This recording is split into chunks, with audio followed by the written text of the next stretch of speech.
Welcome to Golden Gate University's Student Orientation for our online learning portal called e-learning. Golden Gate University recently changed the name of its online learning area, so we want to clear up some potentially confusing references you might hear in your classes. The terms Moodle and Cyber Campus both refer to the e-learning site here at Golden Gate University. So you can think of all three terms, Moodle, Cyber Campus, and e-learning, as being synonymous. Before the term begins, you'll receive a username as well as a temporary password. You can choose any password you'd like for e-learning. Many students choose to use the same password as they use for GGU for You. This allows you to have fewer logins to remember. There are a couple of ways to get to e-learning. The first way is to go to Golden Gate University's homepage and click on the word Student toward the upper right side of the page. From there, you'll click on the word e-learning and input your e-learning username and password. A second way is to go directly to e-learning's homepage, which is at https://elearning.ggu.edu and put your username and password on that page. Many students find that bookmarking elearning.ggu.edu might be the fastest way to get to your class, but it all depends on your personal preference.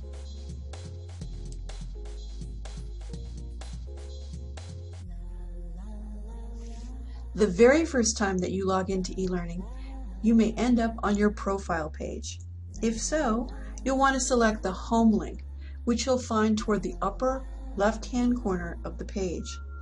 Subsequently, after logging in for the very first time, you'll find you're directly pointed toward the home page of e-learning rather than your profile page. Once you click on that home link, you'll be right on your e-learning homepage. This page will show any course or courses that you have that particular term. On this example page, you'll see that the student has 3 courses. We're going to click on that last one, the Management 100 course, to go directly to that course.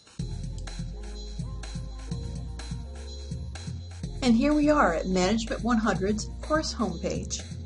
The basic structure of this page is rather simple. Just start up at the top of the page and work your way down the links one at a time. Read carefully and take notes if necessary.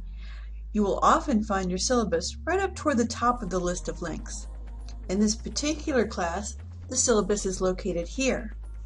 The syllabus, of course, is very important, and you'll want to go over it with a fine-tooth comb to find out exactly what your instructor's expectations are. Printing out the syllabus is often a very good idea. On the left side of the links, you'll notice various brightly colored icons. These icons represent different types of activities that you'll do in the class.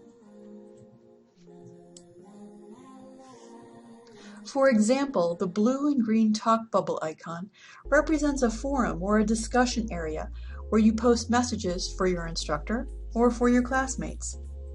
An icon that looks like a hand holding a piece of paper indicates an assignment, sometimes called a Dropbox, which is an area where you can turn in assigned files like your homework or a case study.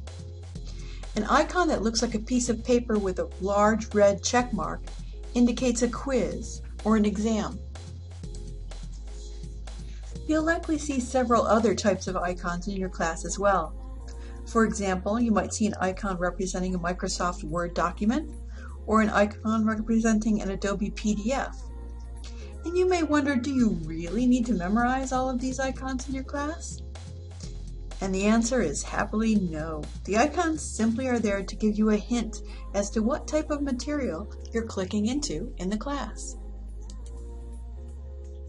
In addition to links and icons on your course page, you will very likely see the words "Not Available." This indicates information that the instructor has not yet released to the class.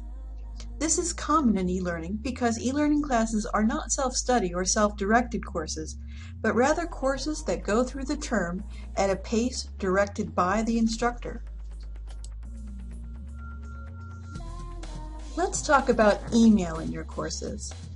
In most classes, the instructor will let you control whether or not you get email from class forums. A subscription means that once someone posts in your course discussion, you'll get an email about it. This can quickly become overwhelming if there's a lot of activity in the forum, or if you're in a large course.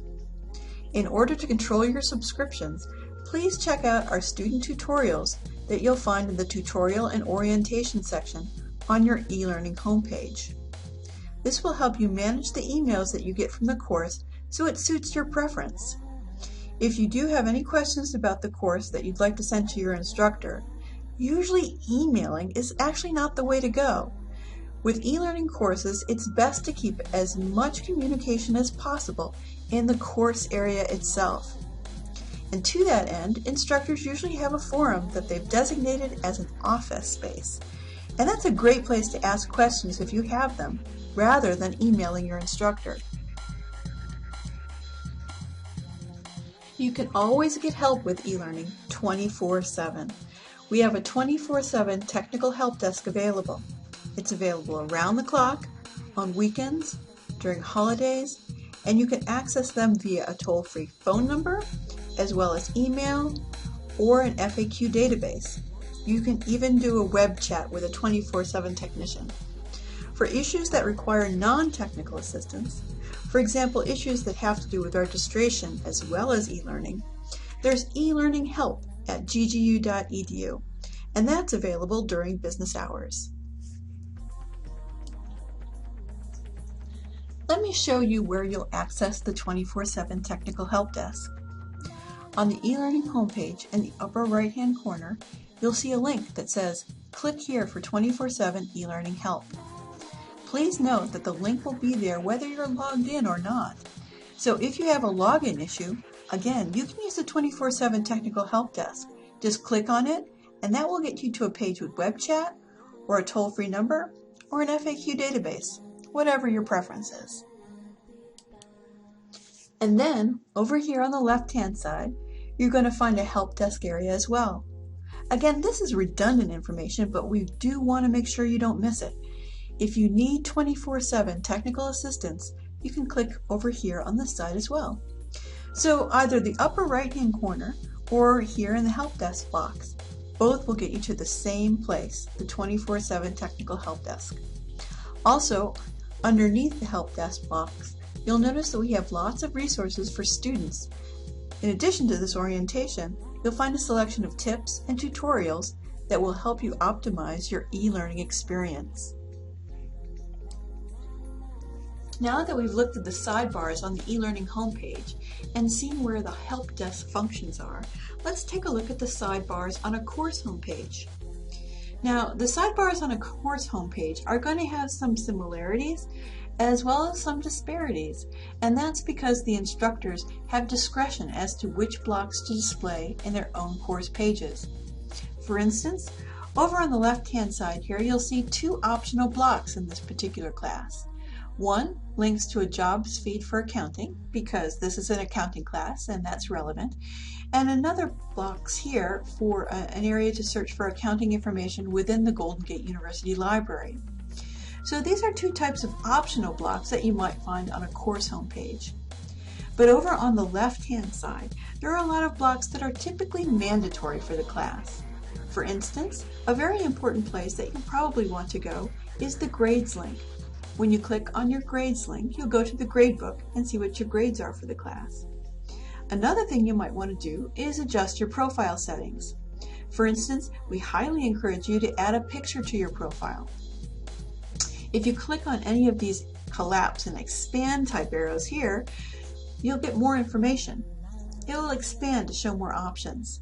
Let's go ahead and click on Edit Profile. You can't edit all of the things in your profile, but you can edit some. For instance, you can add an alternate name. If the name that you have in your student account is a name that you don't usually go by. For instance, in this example, the student Brunhilde Lynn Webb goes by her middle name, Lynn, as her preferred name rather than Brunhilde. She can put her preferred name, Lynn, in as an alternate name, and that will be a hint to her instructor and her classmates that that's the name she prefers to go by. By contrast, things that you can't edit include your hometown and your email address in your profile.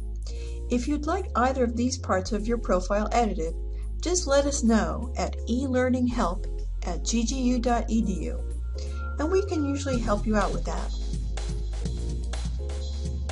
If your course is entirely 100% online, you'll need to take one, usually just one, but sometimes 2 proctored exams. You do not need to come into Golden Gate University's campus to take the exam though. Watch your email for more information about proctored exams. Thanks for watching this student orientation for the e-learning platform at Golden Gate University. Have a great academic term, and please let us know if we can ever be of assistance.